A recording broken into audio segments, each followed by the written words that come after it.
নমস্কার, গৌরী সংসারের আমি গৌরী আরও একটা নতুন দিন নতুন ভিডিও নিয়ে উপস্থিত হলাম। আজ শনিবার, বিকাল এখন ওই 5:30টার মতন বেজেছে। আমরা আজ একটু বিকালে বেরিয়েছিলাম ঘুরতে, 3জনা মিলে। এদিকে আজকে একটু বেলা করেই বাড়ি যাব, মানে সন্ধ্যা করেই বাড়ি যাব এই কথাই ছিল, কিন্তু আজ যেহেতু রাখি তাই ভাই বোনকে ডেকেছিলাম। যখন ওদেরকে ফোন করেছিলাম ওরা বলেছিল ডিউটি শেষ হলে যদি আসি তাহলে ফোন করব। তো ওরা এই একটু আগে ফোন করেছে, ওরা স্টেশনে নেমে গেছে। তাই আমরা আবার তাড়াতাড়ি বাড়ি ফেরার জন্য বাইকটাকে একটু জোরে চালাচ্ছিল ওর বাবা। আর এদিকে দেখুন সূর্য অস্ত গিয়েছে, আর সূর্য অস্ত যাওয়ার যে আলো সেগুলোতে এই ভাসা ভাসা মেঘগুলো কি দারুণ লাগছে। মনে হচ্ছে না কতদিন পর এরকম দেখছি। গ্রামের দিকে থাকলে একটু মাঠঘাটে বেরোলে এরকম দৃশ্য হামেশাই দেখা যায়, কিন্তু আমার তো আর বের হওয়া হয় না, তাই আর দেখতেও পাই না। আজ ঘুরতে ঘুরতে যখন বাড়ি যাচ্ছি তখন এত সুন্দর দৃশ্য দেখে আমার মন ভরে গেছে। চলুন বাড়ির দিকে যাওয়া যাক। আপনাদেরকে বলি, আমার শরীরটা আর গলার অবস্থাও ভীষণ খারাপ।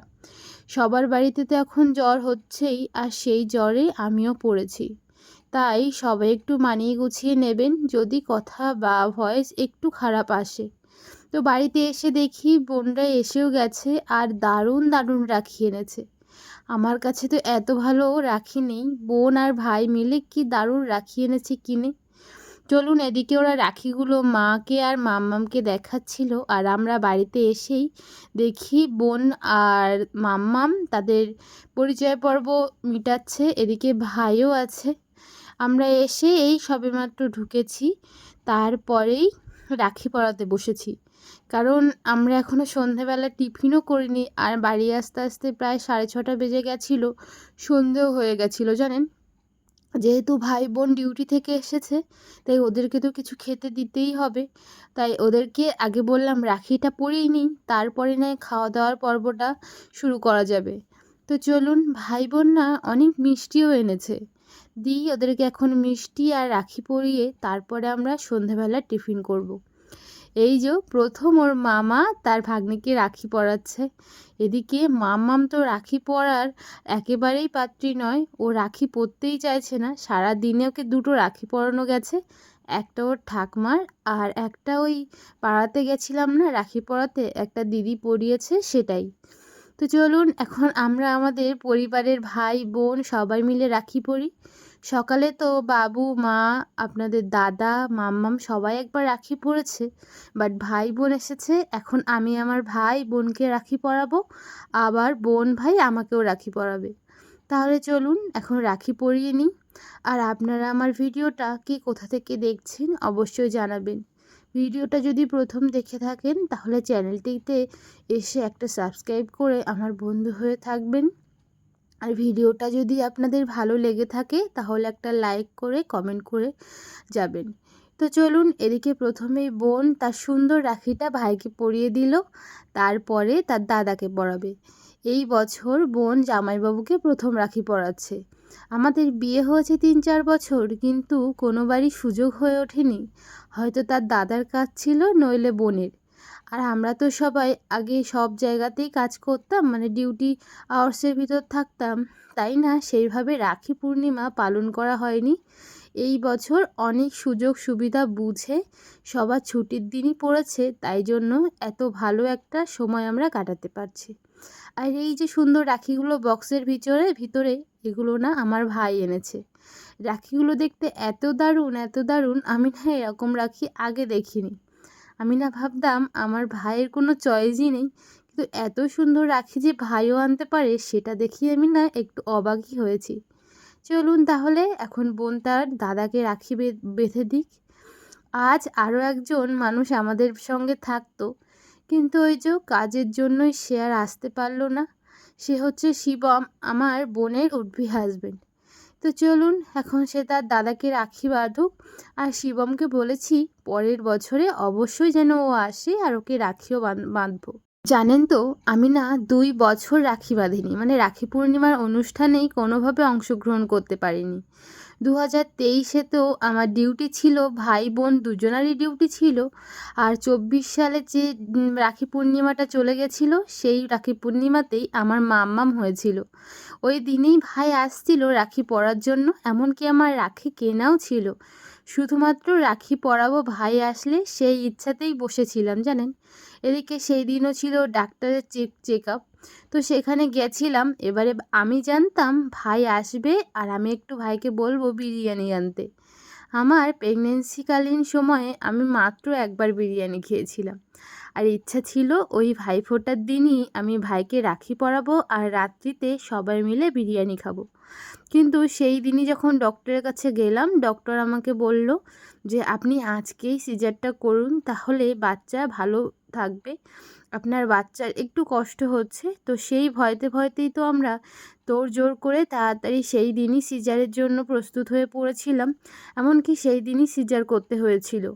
তাই মাম্মাম যেদিন হয়েছিল সেই দিন কিন্তু 2024-এ রাখি ছিল। আর দেখুন 1 বছর হতে যায় আবারও রাখি চলে এসছে। কিন্তু মাম্মামের এখনও অবধি জন্মদিন আসেনি, ওর জন্মদিন খুব শিগগিরই। চলুন তাহলে আপনাদের সাথে আজ সেই দিনকার গল্পটা বলেই ফেললাম। সেদিন না আমার ভীষণই ইচ্ছে ছিল একটুখানি ভাইয়ের কাছ থেকে বিরিয়ানি খাবো। বিরিয়ানি খাওয়ার জন্য লোভও হচ্ছিল। তো সবাই তো তখন বলেছিল তোর মেয়ের লালা পড়বে, কিন্তু না সেরকম কিছুই হয়নি। আমার মেয়ের লালা টালা কিছু পড়েনি, ও এখন বেশ ভালোই আছে। তো চলুন এদিকে দেখুন, এখন আমার বোনের তো সবার রাখি পরানো হয়ে গেছে, তাই আমি ভাই বোন সবাইকে রাখি পরিয়ে দিলাম। আর আমার বোন কি মিষ্টি না, ও না এইগুলো খুব পছন্দ করে। তো ওই যে, আর আপনাদেরকে একটা জিনিস দেখাই দেখুন, মাম্মাম একটা রাখি তার গলায় পরিয়ে দিয়েছে তার ঠাকমা।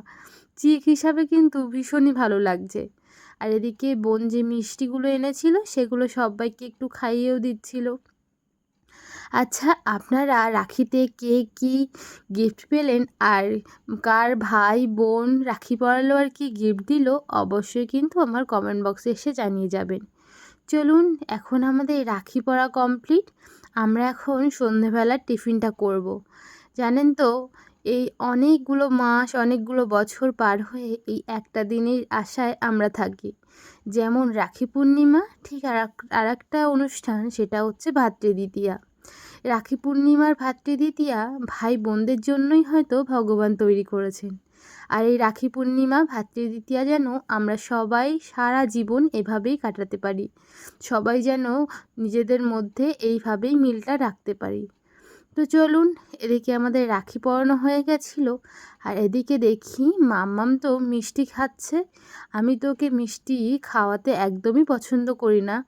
এমনকি মিষ্টি দিলে আমার মনে হয় যে ওর যদি গলায় আটকে যায়।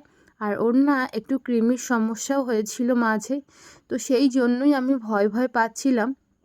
কিন্তু আপনারা দেখছেন মাম্মাম কি মিষ্টি খাচ্ছে, তাকে দিতে হচ্ছে না, সে এমনি নিজেই নিয়ে খেয়ে নিচ্ছে। চলুন দেখাবো সেই দৃশ্য। এইটুকু বাচ্চা এত মিষ্টি খেলে শরীরটা খারাপ হবে না বলুন? এদিকে বোন বাবুকে রাখি পরিয়ে দিচ্ছে, আর ওদিকে মাম্মাম সেই বড় শনপাপড়িটা তুলে তার গালের ভিতর ঢুকিয়ে দিয়েছে। এ দেখে তো আমি অবাক হয়ে গেছি যে ও আবার এত মিষ্টি খেলে শরীর খারাপ করে যাবে। আর ওকে তো সবাই আজকে বেশ অনেকবারই মিষ্টি, কেক, এমনকি ক্যাডবেরিও দিয়েছে। আমি তো আর না করতে পারিনি। রাখি পরাচ্ছে সবাই, আর একটু মিষ্টি দিতেই তো হয়, সেখানে আমি আর কি করে না বলি। তো আজ দিনটা যা হোক করে কাটিয়ে নিয়েছি। রাত্রিতে আজ আমি বিরিয়ানির জন্য ওর বাবাকে বলেছিলাম যে আগের বছর তো আমার বিরিয়ানি খাওয়া হয়নি, তো এই বছরটা খাওয়াবে প্লিজ। তাই ওর বাবা বাজার থেকে এই যে 5 প্যাকেট বিরিয়ানি অর্ডার করে এনেছে। তাহলে চলুন আমরা আজকে রাতে বিরিয়ানি খাই। আর আপনাদের ভিডিওটা কেমন লাগলো অবশ্যই জানাবেন। ভিডিও যদি ভালো লাগে তাহলে একটা লাইক কমেন্ট করে আমার বন্ধু হয়ে পাশে থাকবেন। আপনাদের সুন্দর সুন্দর কমেন্ট আমাকে আরও নতুন ভিডিও তৈরি করার জন্য উৎসাহ যোগায়। আজ তাহলে এই পর্যন্তই, দেখা হচ্ছে কাল অন্য আর একটা বিষয়, অন্য আর একটা ভিডিও নিয়ে। ততক্ষণ সবাই অনেক ভালো থাকুন, সুস্থ থাকুন, নিজেদের খেয়াল রাখুন। আর আমার চ্যানেলের নতুন নতুন ভিডিওগুলো দেখার জন্য অবশ্যই আমার চ্যানেলটি চোখ রাখবেন। আমার চ্যানেলের নাম গৌরীর সংসার, আর আমি গৌরী আপনাদেরকে আমার জীবনে ছোট থেকে বড় খুঁটিনাটি সমস্ত বিষয় এই চ্যানেলেই শেয়ার করি। তো চলুন তাহলে আপনাদের সাথে আজকের দিনের ভিডিওটা শেয়ার করলাম। কেমন লাগলো অবশ্যই জানাবেন। ভালো লাগলে লাইক কমেন্ট করে আমার বন্ধু হয়ে পাশে থাকবেন। আর যদি আমার ভিডিওটা আপনি প্রথম দেখছেন তাহলে অবশ্যই আমার চ্যানেলে আমার ফ্যামিলির সাথে যুক্ত হয়ে যাবেন। অবশ্যই আমার চ্যানেলটিকে সাবস্ক্রাইব করে আমার বন্ধু হবেন, আমার ফ্যামিলির আরও একজন মানুষ হবেন। তাহলে চলুন আজ আমি এই পর্যন্ত ভিডিওটা রাখছি। দেখা হবে কাল অন্য আরও একটা ভিডিওতে। সবাই ভালো থাকুন, সুস্থ থাকুন, নিজেদের খেয়াল রাখুন। দেখা হবে কাল নতুন আরও একটা ভিডিও, আরও একটা বিষয় নিয়ে। টাটা সবাইকে, গুড নাইট। সবাই অনেক ভালো থাকুন, সুস্থ থাকুন, নিজেদের খেয়াল রাখুন।